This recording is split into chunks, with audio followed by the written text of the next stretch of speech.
Greetings from Cooperstown. Welcome to the latest in our series of virtual Legends of the Game program. We're very happy to have with us a member of the National Baseball Hall of Fame. We'll give him a proper introduction in just a moment. Very glad that all of you could join us as we continue to offer these programs from Cooperstown. We're just outside of the National Baseball Hall of Fame and Museum, which does remain closed for the moment. We hope that that is going to change, though, in the near future. For those of you who don't know me, my name is Bruce Marcus, and I work in the Hall of Fame's Education Department. Very glad to be your host for these programs. Today, we have with us a Hall of Famer. He batted .297 over an 18-year career, hit 252 home runs, 9-time All-Star, the National League MVP in 1971, and also highly successful as a manager. Won over 2,300 games, won 6 pennants, and also 4 world championships. Very much a pleasure and a privilege to have with us today Hall of Fame member, class of 2014, Joe Torre. Joe, welcome to the program. How have you been doing over these last 3 months, really since our world has been turned upside down? Well, Bruce, it's sort of like Groundhog Day. You know, every day you wake up and you're not going anywhere. But, you know, the numbers we have here in New York are bearing out that that's probably was the right thing to do. You know, I'm sort of a homebody, but this has taken it to a whole nother level. There's no question about it. We're anxious to get started, especially now with, you know, baseball not being a part of what we could look forward to yet, and hopefully it will very, you know, be available for us very shortly. You know, if you had told me 5 or 6 years ago, hey, you'd have a chance to work from home for 3 straight months, you could maybe get up a little bit later, I would say, oh, that sounds appetizing, appealing. Well, I've done it for 3 months. I'm ready to get back to the museum at this point, Joe. Yeah, I mean, you know, when your body clock is telling you you have to do something or be somewhere, you feel like you're cheating somebody when you're sitting and really with no plans of the day except finding out what's for lunch or dinner. And you know, I'm finding out some things around the house. I've been doing. I've taken up baking, and since members of my family are still upright, I guess it's working all right. We want to cover a lot of aspects of your career, both as a player and as a manager. You grew up in New York City in the 1950s, and something we like to ask all of our guests on our virtual programs. Did you have a baseball hero? Was there 1 or 2 players in particular that you really followed when you were a youngster? Well, I lived in Brooklyn, New York, and when you live in Brooklyn and you're a New York Giant fan, you know, that's a very dangerous situation, but that was the case. I'm the youngest of 5 children, and I guess I sort of was born into being a Giants fan because everybody else in my family felt the same way. And I guess, you know, as an 11-year-old, Willie Mays, you know, he was an exciting player. It was his rookie year. And, you know, I got a little glimpse of Joe DiMaggio at the end because that was his last year. But I guess Willie Mays, because I was a Giants fan, was probably, you know, my favorite player because of how exciting he was. He was fun to watch play, both defensively and offensively. You went to a lot of games at the Polo Grounds?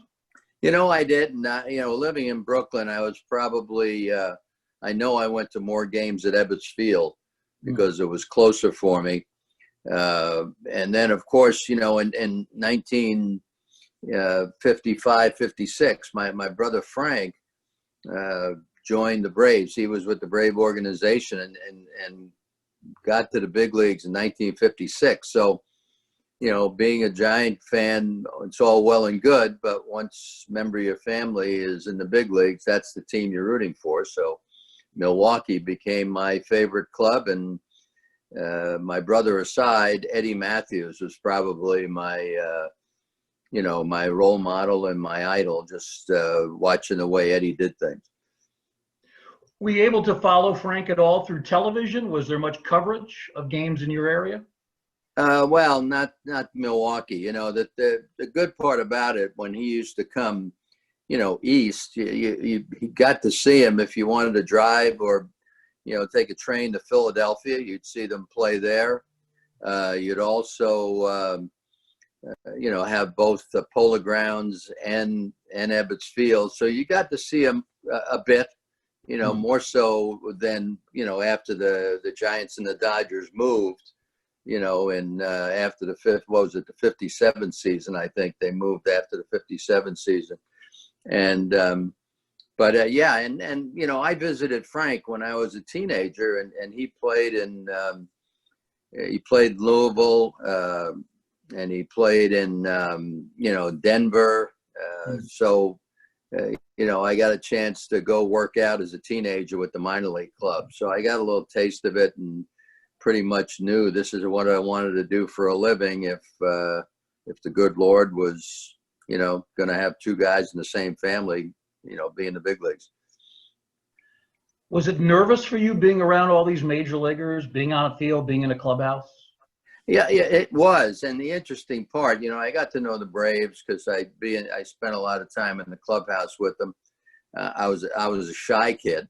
There was no question about it. I was very timid and just a nervous kid growing up, and I'll talk about that later. But the one thing about it which helped me was when I did wind up signing with the Braves in 1959, the end of 1959.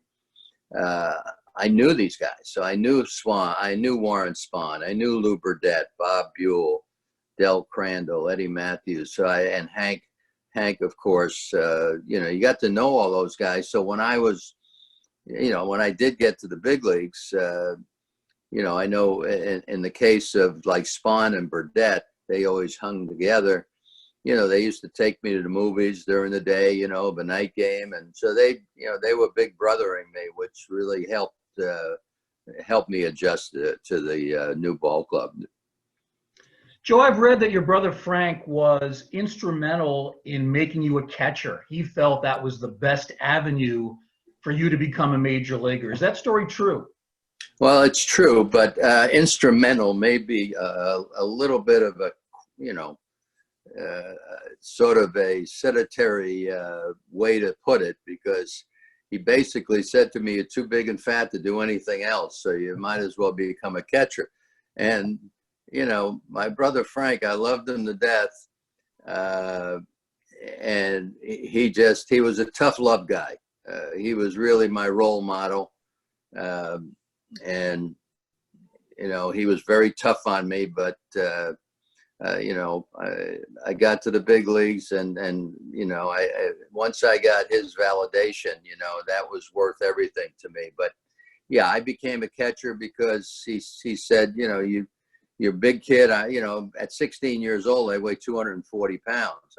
I could always hit. I couldn't run. And when I did lose the weight, I still couldn't run.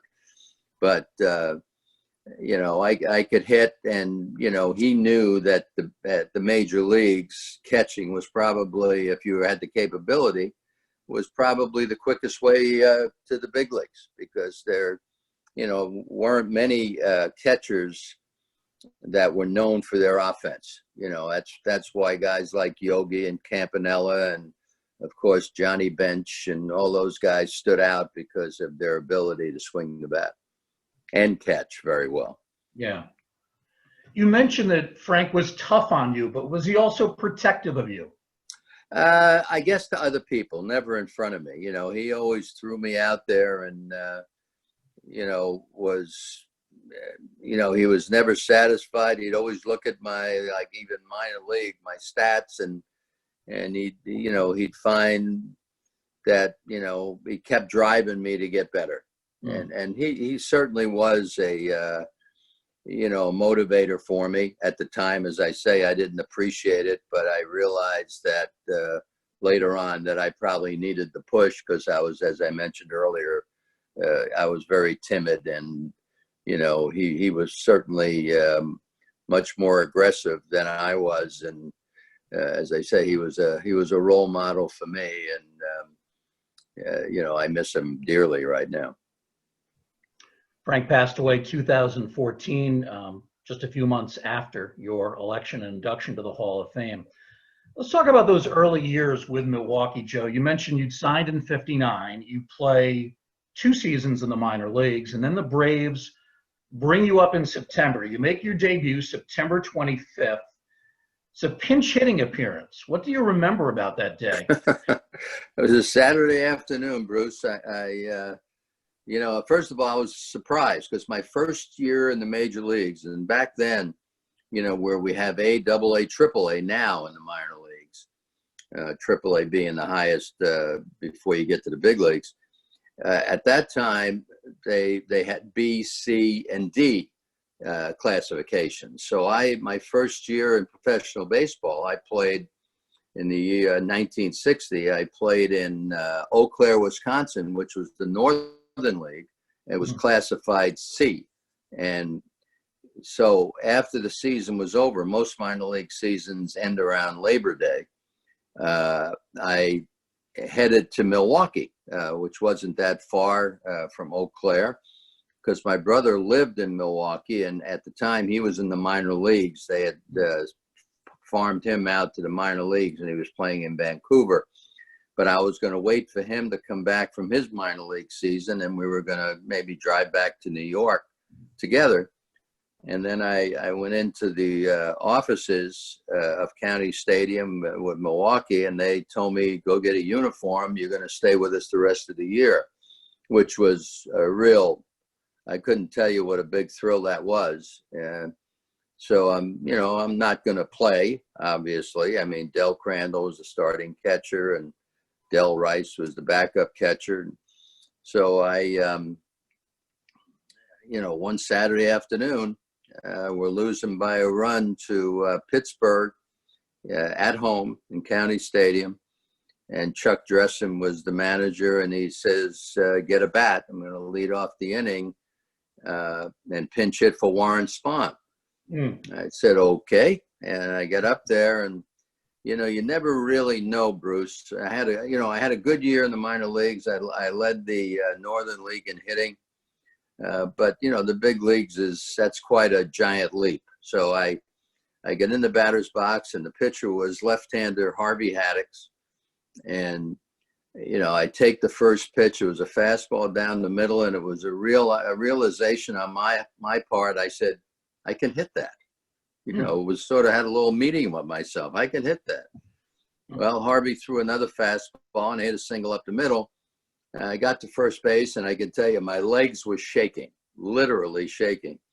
And thank goodness they sent out Lee May to pinch run for me. We wound up winning the game. I pinched hit again the following week in Pittsburgh, and Bob Friend struck me out on 3 pitches. So he got me back to earth on that one. But that was my first major league experience, and as you can see, I remember every bit of it. It's amazing how players do remember that first at bat, no matter how long ago it might have been. It was a key at bat because you started a rally, 2 runs were scored, tied the game, and then the Braves go on to win the game. So you played a big part in that pinch hitting role. 61, 62, 63, Joe, you spend most of your time as a catcher, but then in 64, you start splitting your time between catcher and first base. Most of us tend to remember you as a third baseman, first baseman, but catcher was obviously your main position early on. Did you like the position? Bruce, I did like the position. It was hard work. But the one thing I realized, and, from my childhood, winning was the most important thing. I mean, if I didn't get any hits, I'd feel I let the team down. But as a catcher, if I didn't get any hits and we had won the game, I felt I contributed. And so catching was a very satisfying position. I took it very seriously. It was pretty easy on me. You're catching Warren Spahn, you're catching Bob Buell, you're catching Lou Burdett, these veterans. So you didn't have to worry about as far as control, and chasing the ball down. So I broke in with a good group of pitchers who pretty much pitched their own game, even though that I would call the signs. And so I was spoiled. And then, of course, after that, when we started bringing young pitchers up through our system, I realized how good I had it, because they weren't as polished as the guys I started with. People might not realize this, but you had a strong arm as a catcher. You had 2 seasons where you threw out 40% of opposing base runners. Well, my arm, I don't know if my arm was as strong as my quick release. I think that's probably what my strength was, is I got rid of the ball very quickly. And, Johnny Bench, he could take a little time throwing it because he had a rocket for an arm.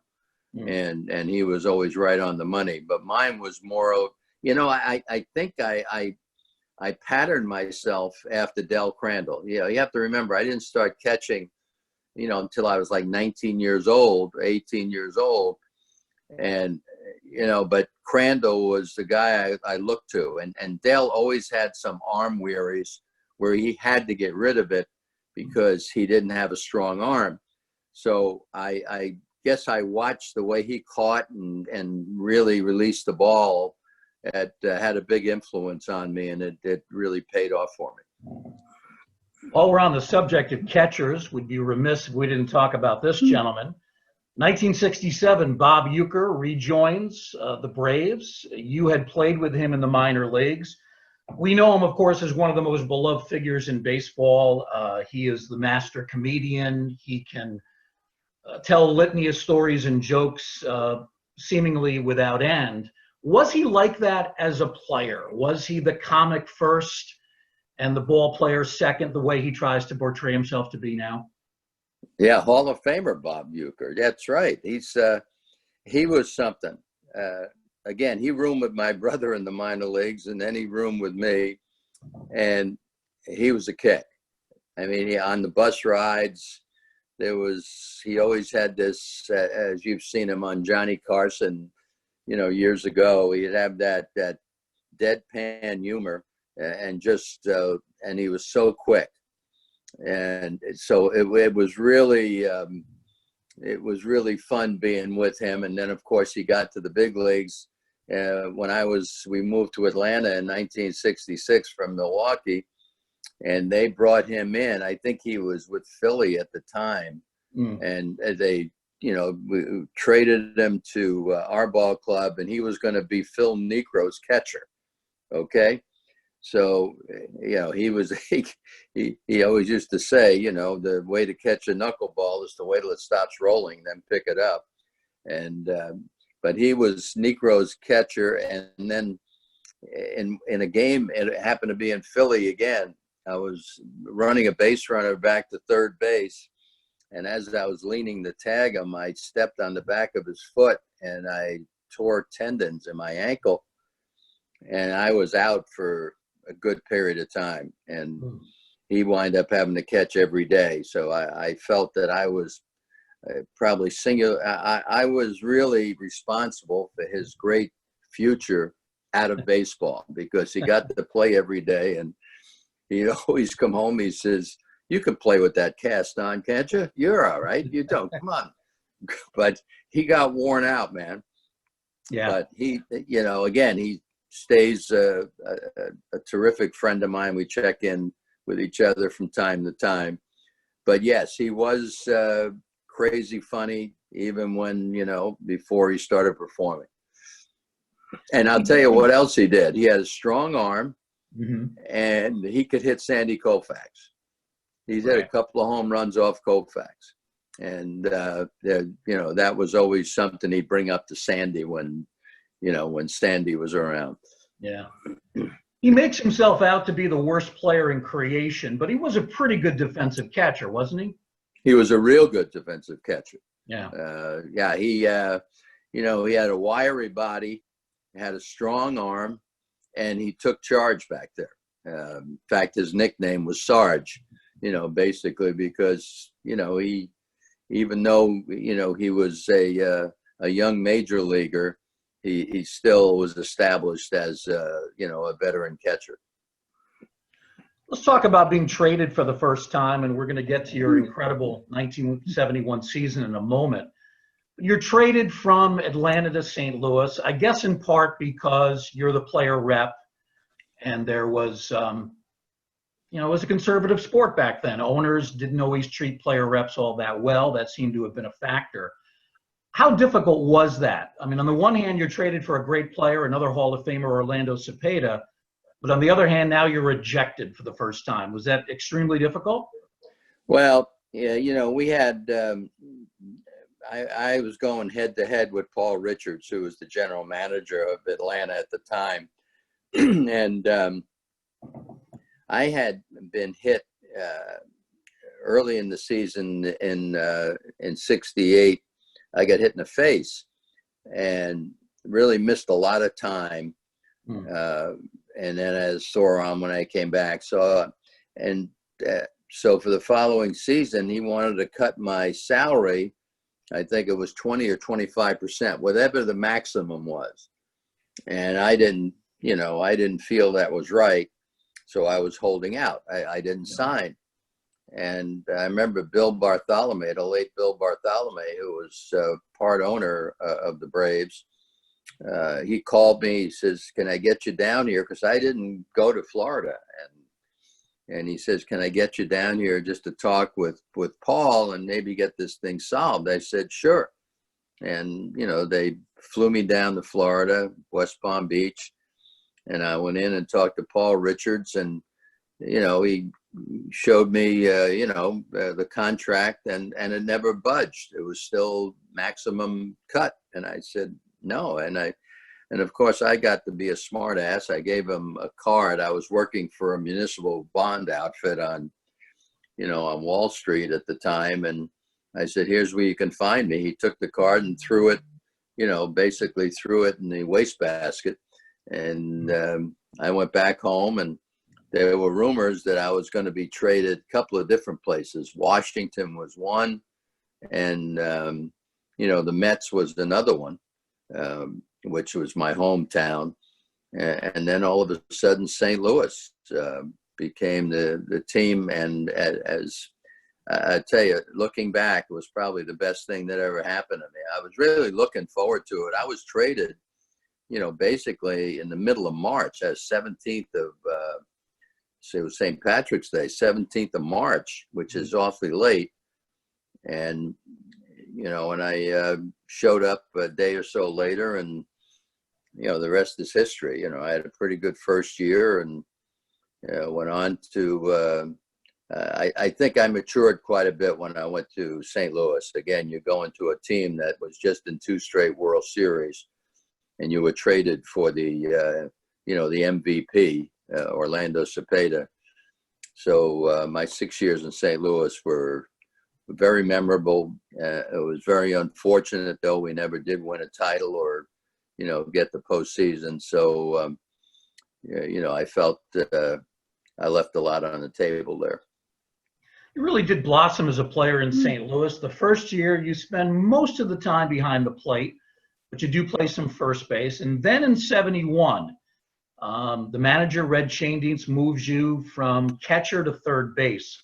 And you absolutely blossom as a player, as a hitter. Bat .363. This is in a pitcher's era. This is at a time when offense is so suppressed that the DH will come into being in a couple of years in the American League. So it's not an easy era to hit in. He hit .363, .976 OPS. You mentioned earlier that you weren't exactly fleet of foot, so you're not getting a lot of infield singles. These are all legitimate hits. Was it the move to third base? Was that what allowed you to really put it together, or were there other factors? I think what was a big difference in 1970, which is the year before I won the batting title, we had traded McCarver. That was in that famous trade with Philadelphia, where, Mike Shannon didn't get traded because he wound up getting ill, but Curt Flood was traded along with McCarver, and then Curt refused to go. And, that was obviously, and still is, a big story, what Curt really did for the players of today, and not many of them know it. But so Ted Simmons was serving some time in the service. So I was going to be the catcher until Ted Simmons came out of the reserves that he had. And so I caught, I think, the first 40, 45 games. And then they switched me over to first base. And I remember after the season, in 1970, I hit 325 in 1970. So but that particular spring, knowing I was going to catch, I went on a diet. I remember in spring training that my brother Frank had come. He had gone on this water diet, which was a Stillman diet at the time. And we have 80 ounces of water a day and don't eat any fat and all this stuff. And no, just protein and water it was. And I think I lost 12 or 15 pounds or something in 2 weeks. And then I never put it back on, you know, and I think that helped me a great deal because I knew I was going to have to catch. I caught the first 45 games and then switched to first base. And then after the season was over, Bruce, Bing Devine, who was the general manager, you know, was curious because Mike Shannon, as I mentioned, he had gotten ill with nephritis and he wasn't available. So we didn't necessarily have a third baseman. And he asked me if I would, you know, be willing to switch to third base. You know, I played third base in high school. And you know, that's why they switched me over there and they got Richie Allen in a deal to play first base. So that's how third base came to be. And, you know, as it turned out, I had one of those magical years. But, you know, I was swinging the bat pretty good the year before. But it was really magical in 71. The ball seemed to, you know, be as big as a softball that year. The ball just stayed there and I hit it on the nose most of the time. In terms of making that transition, it was a position you hadn't played, as you mentioned, since high school. Was that difficult in moving from catcher to third base? You now have a totally new perspective on the game. Was that a problem for you? Well, again, you know, I was pretty quick from side to side. I wasn't fast afoot. The biggest issue for me was, you know, when I get the ball and you want to make a good throw, sometimes you wind up guiding it.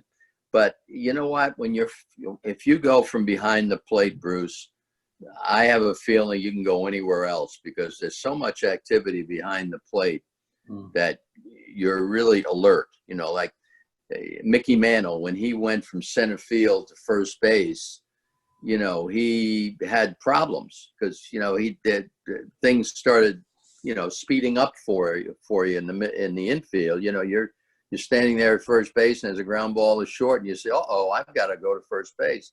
So there's a lot more to think about. So, but when you start at catcher, you're used to the, you know, every pitch counts type of atmosphere. So, you know, as far as being comfortable, after a while I got comfortable. One of our coaches, George Kissel, who really played a big role in helping me sort of polish it up at third base, spent hours and hours with me. We'd always, you know, be at the ballpark on the field in uniform at 8 a.m. every day in spring training, and he would put me through drills. And, you know, he helped me a great deal. George Kissel, legendary figure in St. Louis Cardinals history. I remember going to spring training back in the 1990s, and he was always on the field and probably before anybody else. Joe, I wanted to talk about the transition to managing. It's 1977. The Mets decide to fire Joe Frazier. You're still a player. You're a backup at that point. Who approached you about being the Mets player manager? How did that come about? Well, before this happened, Bruce, I don't know, not too many people know this story. And this was 77, but in 76, I was more a pinch hitter with the Mets, and I was having a pretty good year in that regard. And I was approached, I think it was either late August or September, by Joe McDonald, who was the general manager of the Mets at the time. And he said, how would you like to get traded to the Yankees? And I was excited But again, you know, I'm 36 years old, and, you know, at that time, that's sort of, you know, beyond probably the last playing 17 and 18 if you're playing golf. And I didn't jump at it. Sure, I wanted to go to the Yankees because they were going to go to postseason, and I had never been as a player. But I was cautious, and I said to him, you know, if down the road in the future that the Mets make a managerial change, you know, I'd like to be considered. So if going to the Yankees is not going to affect that, then, you know, that's fine. And I wound up talking to M. Donald Grant, who was the chairman of the board with the Mets, and gave him the same story. And as it turned out, they never traded me. Now, I don't know if my saying that had anything to do with it. You know, it may have been that they couldn't come together on, you know, what the exchange was going to be. But I didn't get traded. So in '77, again, I started the season as a pinch hitter. And we were playing our exhibition game in Tidewater in Virginia. And I was in the bathroom shaving, because in those exhibition games, you show up, you know, you show up to play the game, and then you leave right after the game. So if you're not playing, they want you to get all your stuff out of the way so, you know, we can get on the bus and take off. So I was shaving, and all of a sudden Joe McDonald comes in to the bathroom and says, how would you like to manage, you know, the Mets? How would you like to manage this team? I said, yeah, I would like to. So this was a Thursday, and we were flying to Philadelphia. We were going to play the weekend in Philadelphia. And I was supposed to meet on Friday morning with M. Donald Grant again in his apartment in Manhattan. So when we flew to Philly, I rented a car and drove to New York, spent the night at home, went to meet M. Donald Grant in the morning, and told me they're going to make a change and it's going to be me, and they're not sure exactly what day it's going to be. So I'm sitting there with all this knowledge. And the tricky part about this, Bruce, was when I got to Philly the next day, obviously I got there around lunchtime, so I didn't miss anything. But Joe Frazier, the manager, decided to check rooms on Thursday night when we got in, and I wasn't there. So now, you know, now what do I do? So he called me in his office when I got to the ballpark, and he says, you know, I checked rooms last night. Where were you? And I said, I had to go home. And, you know, and he said, why? I said, it was a personal matter. I had to go home. He said, why didn't you ask me? I said, well, Joe, I didn't ask you because if you had said, you know, you're not going to let me, I was going to have to go home, and I didn't want to do that. That would be insubordination if I just said, the heck with you, I'm going home. Yeah.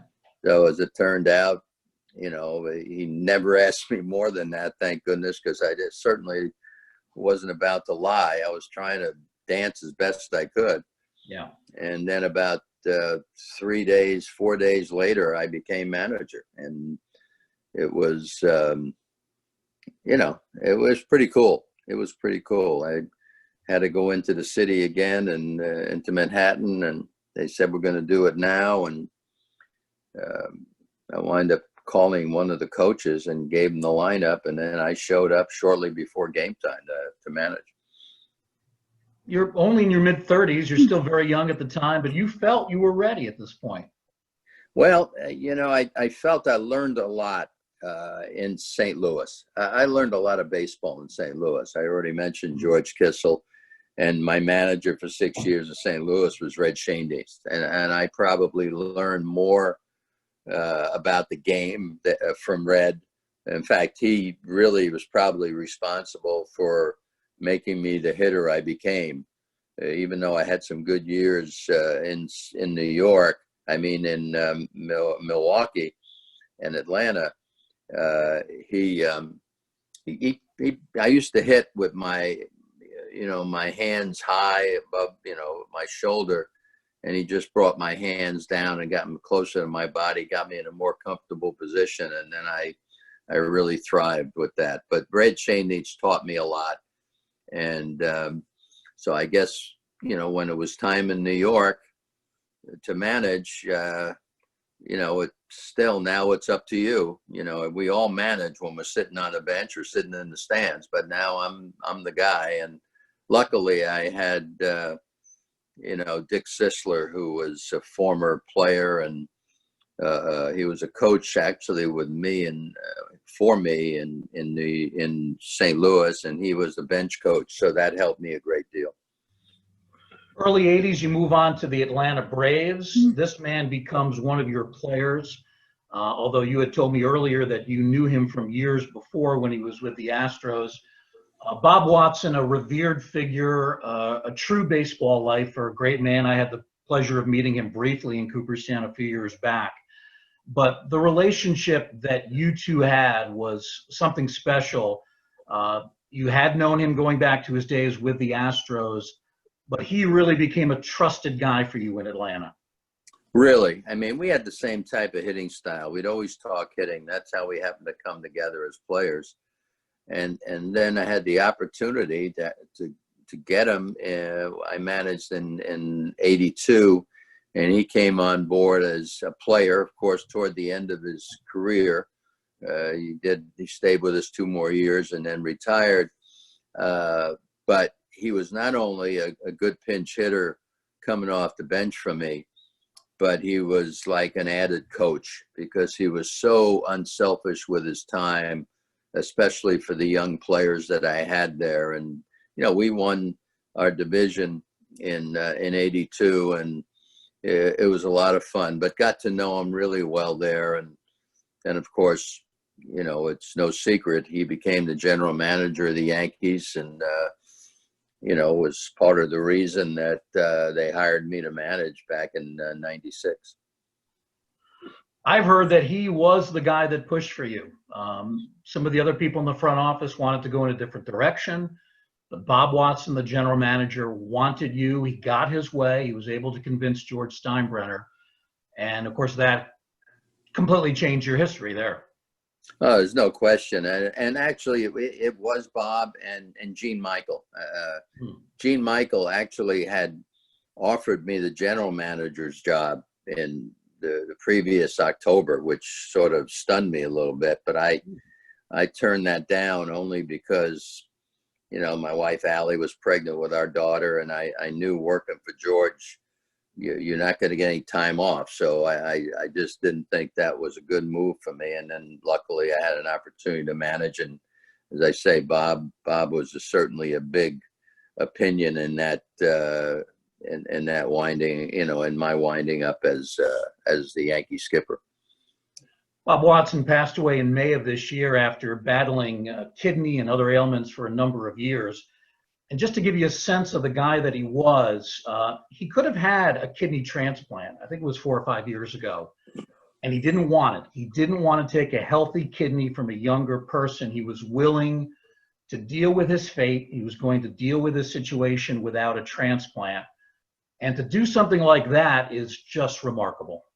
Well, Bruce, he was such a spiritual man. I was fortunate to see Bobby early March this year. The Astros named this facility after him, the educational part in Houston. And I was there for the presentation. And he was very lucid at that time, met with the media.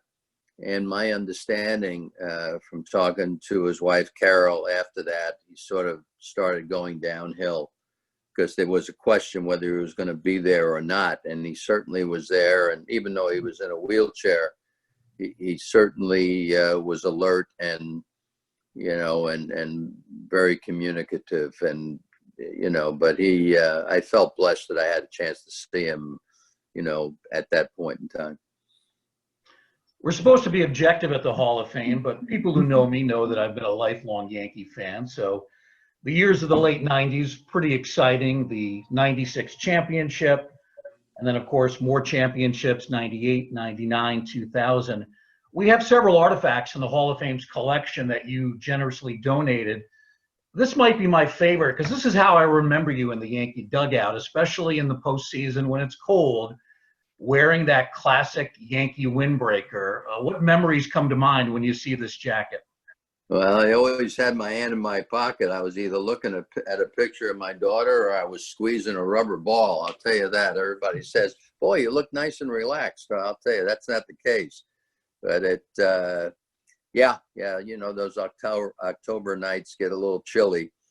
The interesting part is I went my whole career, you know, better than 4,000 games, both as a manager and a player, and never getting to postseason. And then, you know, I mean, getting to the World Series, and then there I was in '96, you know, we're the only game in town. And little did I know at that time we were going to be in, you know, what is it, 5 World Series in 6 years? It's crazy, but it made my professional life. There's no question. I mean, I was a pretty good player, but, you know, what was accomplished when I was with the Yankees, you know, certainly made my my professional life.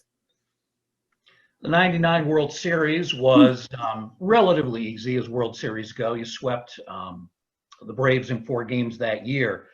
Going back, though, to the 96 series, I remember watching the first 2 games, and the Braves completely dominated the Yankees, and I thought, you know, the Yankees at this point may be lucky to just have a lead at one point in the series, and I wasn't even thinking about coming back and winning for the next 5 games the way that you guys did. What was your feeling after game 2 in terms of what can be done to stem this tide? Well, Bruce, the interesting part, you know, we hadn't played in 8 days. We clinched against Baltimore on a Sunday, I think it was. And, you know, and then the Braves and the Cardinals, they went 7 games. And you know, we were supposed to start the World Series like on a Saturday. We got rained out. And then we played the next day, and we were flat. I mean, it was tough for me as a manager to work out my team because you didn't want to, you know, play games because you're afraid somebody would get hurt. So you'd practice and practice. You'd give them a day off. You'd practice. But when we were getting ready to compete, you know, we were flat. And, you know, of course, Andy Pettitte got beat up real bad in that first game.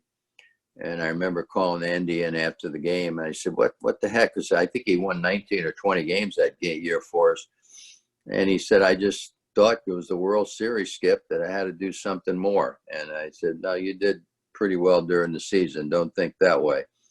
But, you know, and then, you know, we got killed the first game. And then George Steinbrenner came down in my office before game 2. And he says, you know, this is a must game. Well, I was relaxed, believe it or not, Bruce, because I had never been to a World Series. And I was thrilled just to get there at this point in time.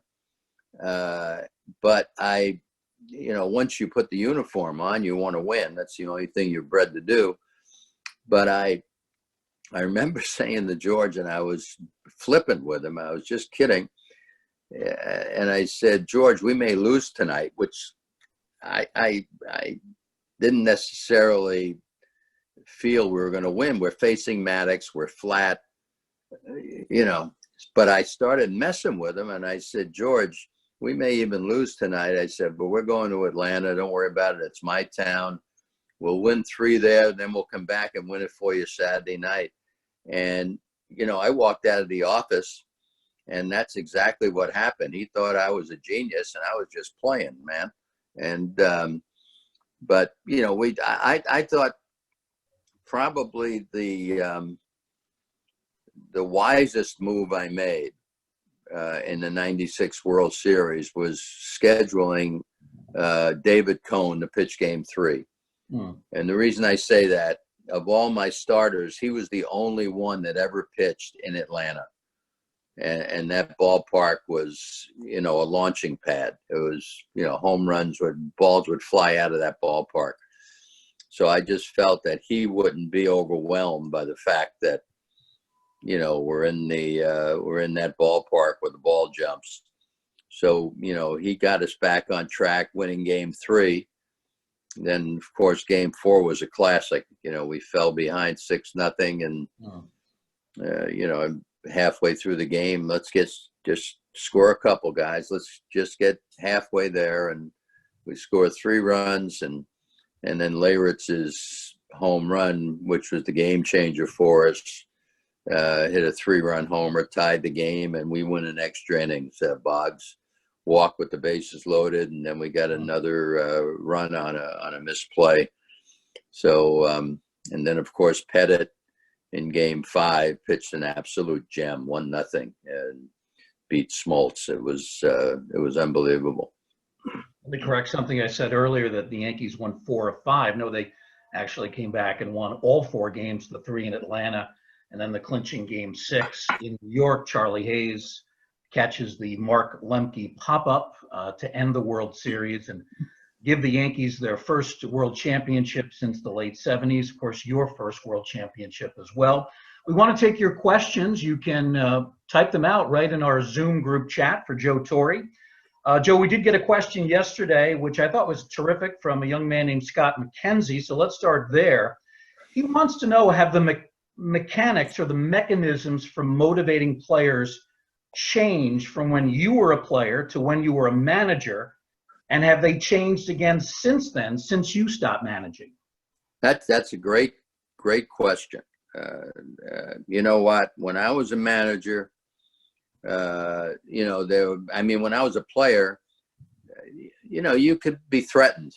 You know, you do this because I said to do it. You know, you get sent to the minor leagues. There weren't as many protections for players at that time. Then, of course, I became manager, and you realize you can tell somebody to do something, but when they say why, you have to give them a reason why. And again, you sense that as a player. You watch things change. You know, when you play 18 years, and of course you get to know the managers a lot, because you're the one that they're going to either yell at or tell you to, you know, get this guy out a different way and whatever. But for certain things have changed. As I say, when I was a player, you had the responsibility of showing up and being there. Then when you become manager, you realize you're going to do, you know, you or your coaches are going to do a little more to help the players. Right now with analytics, I'm a little concerned about right now, because you know, we're taking some of the thump away from the manager, and I don't think that's healthy, because we have managers out there with experience in baseball, and they're not allowed, or they don't use their instincts as much because of the analytics, and a lot of stuff is spelled out for them before the game. You know, it sort of looks like you know, you've seen those football coaches on the sideline with the card. You know, there's some similarities. So there is a big difference now. And, you know, in my job, when I was chief baseball officer, that was the one thing I did that all the managers don't. And I still do, because I'm still an advisor, and I still tell the managers, guys, you cannot forget about your instincts. You need to use your instincts. Analytics are fine. You know, numbers are always important to help you make decisions, but you are the only ones that see these guys and look them in the eye. And to me, I still think that's a huge part of it. Question from Theodore Bernstein. He wants to know, when you first saw Mariano Rivera coming up as a young reliever in 1996, did you realize what he was going to become at the time? My first look at Mariano was against Seattle in the postseason. I saw him come out of the bullpen in that final game, and it looked like the ball just flew out of his hand. It looked like he was just so free and easy. And then when he came up, you know, I knew, you know, my first spring training, it was like a dream for me because so many things were happening. It was my first year managing an American League team. You know, Derek was a rookie, and you know, he pretty much was anointed our shortstop. We had, you know, Wetland, and we had other closers that, you know, and Mariano was just sort of an extra guy because his options were used up, and we couldn't send him to the minor leagues. There was some whispers about possibly trading him because Jeter didn't have a good spring, thinking we needed a shortstop. But I really don't think, and I could be wrong, but I don't think that really gained a lot of momentum because he did have a good arm, and it wasn't too long after the season started that, you know, we found the formula that made me a lot smarter manager than I was because, you know, he would come in the 7th inning, pitch 2 innings. Wetland would pitch the 9th. And, you know, I only get six innings to manage. So, you know, it turned out really well for us. But you can see early on that the ball just came out of Mariano's hands and it exploded. And, you know, for a guy who's had some surgeries done, that was pretty impressive. Rivera and Jeter, both Hall of Famers, though we don't yet have a Jeter plaque. We'll see that next year because of the cancellation of this year's induction. The impression I've always gotten, Joe, is that these two gentlemen were very easy to manage. What was it about them that made them such a delight to have around? Well, they showed up for work every day. I mean, they, you know, Mariano, a very spiritual individual. He had some problems in 97 because that was the first year he was a closer, you know, and he came through it. You know, the whole thing about it, it's you really don't know what somebody's made of until you have to deal with failure. And early on, he really had some issues closing out the games. And, you know, but of course, you know, he fought through it. And I remember Mel Stottlemyre and I, after he gave up the home run to Sandy Alomar in the division series in Cleveland in 97, we grabbed him on the tarmac just to, you know, let him know that the only reason we were in the postseason was because of him. And then we got him again in the spring to, you know, make sure that that home run he gave up was not going to affect who he was and what he was going to do. And, you know, as it turned out, he was special, you know, great character, and just needed to win. And of course, Derek was even the first spring in 96, you know, he had a horrible spring, but it never showed up in his eyes. You know, he was a guy that, you know, gave you everything he had, came prepared to play. Not the most talented player you've ever seen, but there was something about him that made you realize that he was extraordinary. And we had Paul Quantrill one year come up to me and he said, you know, I always knew Derek was a good player, but I never realized he was this good. You have to be around him every day to, you know, to see the qualities of the kind of leader he was. And it wasn't a verbal leader because he didn't say a whole lot. You know, and then when George named him captain, he was reluctant to take on that title because he didn't want any more attention. But he was special his whole career, and, you know, certainly wish him well in his new endeavor. I want to talk also about your connection to not only Jeter among this year's class of inductees, but these two men, Marvin Miller, the pioneering executive, head of the Players Association, and your former teammate in St. Louis, Ted Simmons. Let's begin with Miller. You were very supportive of the idea of hiring him. You felt that he was what the association needed. Well, I was a young player, and I followed the lead of like the Jim Bunnings and Robin Roberts. Those were the two that really explored, you know, where do we go to find somebody to head up our union? And, you know, he was with the Steel Union in Pittsburgh.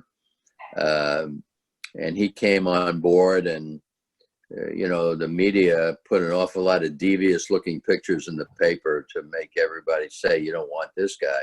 But he made sense. He made sense. And I was a player rep and eventually became a National League rep and spent a lot of time with Marvin.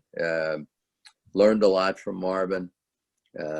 So happy, you know, sort of bittersweet. He's in the Hall of Fame, but it would have been so great to have him come in the last time around because he was still with us. But he, man with a lot of character, and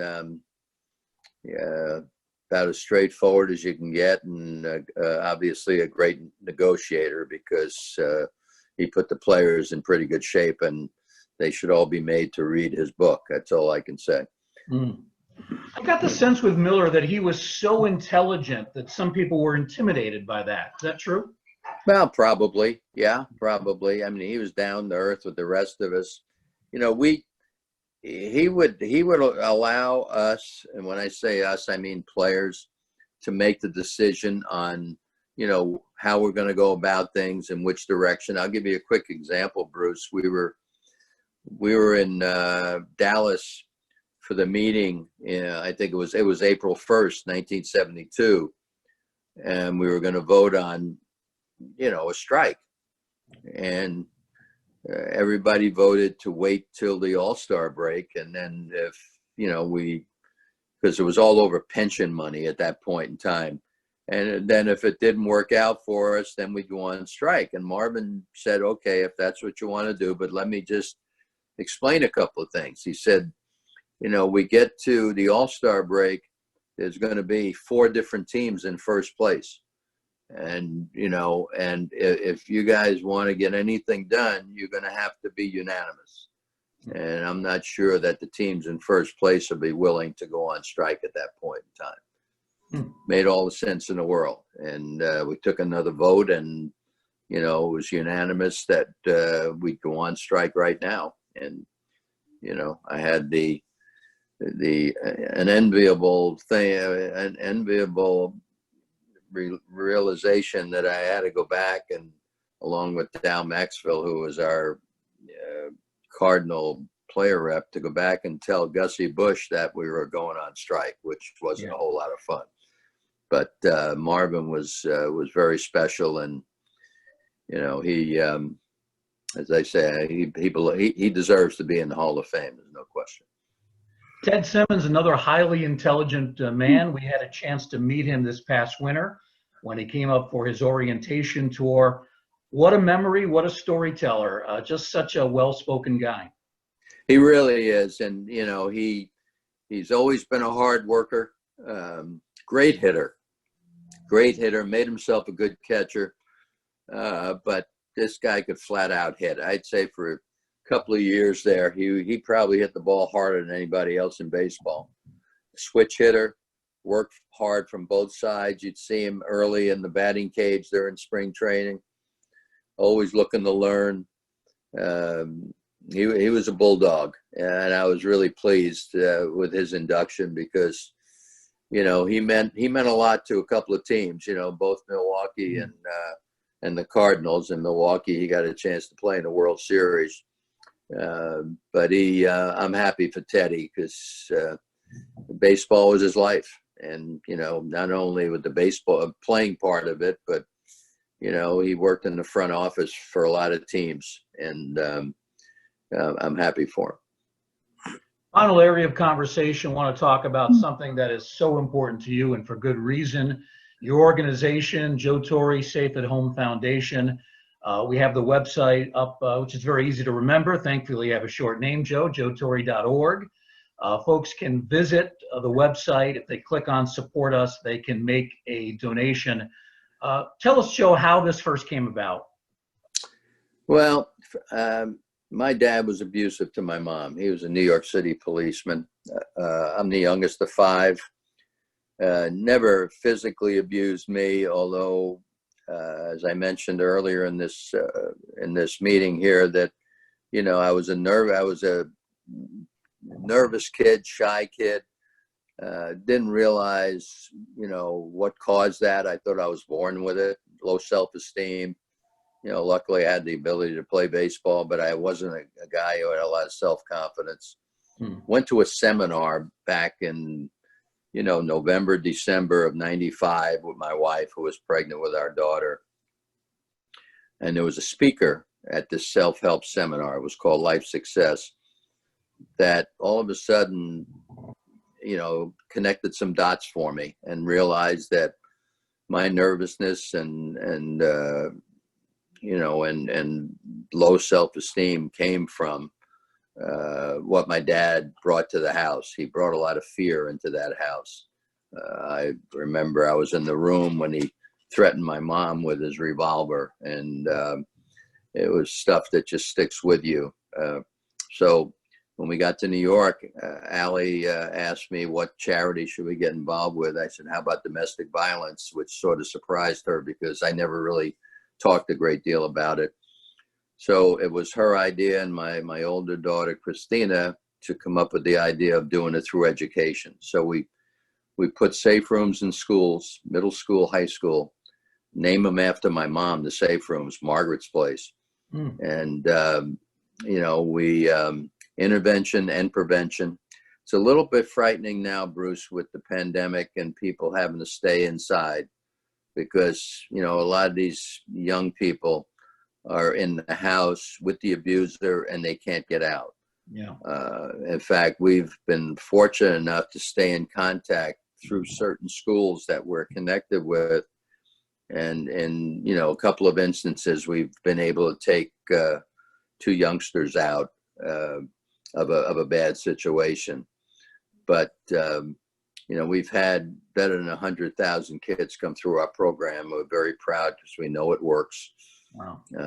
I've been, you know, asked to be a part of Governor Cuomo's task force looking into domestic violence and how it affects not only women but young people. And it's really a cause that's close to my heart. And yeah, we can use the money for sure because we've had to cancel a couple of our events. Yeah. And so we certainly, you know, need to sustain what we do because it's too important not to do it. As you mentioned, the domestic abuse numbers have been on the rise since the pandemic started, so there's never been a better time to donate to this cause. Again, the website is joetorre.org, joetorre.org. It's the Joe Torre Safe at Home Foundation. Go to the website, you'll see a tab, support us. And if folks watching and listening today can make any kind of a donation, whatever it might be, I know it would certainly be appreciated. It is a terrific cause. Joe, thank you. It has been a pleasure and an honor for me to talk to you over this past hour. It's greatly appreciated by me and all the Hall of Fame staff. We thank you very much for being with us. Bruce, it was fun for me. It's nice reminiscing, and it's always fun, especially nowadays, to talk about baseball. Absolutely. We hope there'll be baseball on the field to talk about in the near future, but for the moment, we enjoy reminiscing with great folks like Joe Torre. We thank everybody for listening to today's program. We thank Stephanie Hazard and Tiny Singh for their technical support. Of course, we thank Joe Torre, class of 2014 for the National Baseball Hall of Fame and Museum. We do hope you've enjoyed the program. Have a great day, everybody.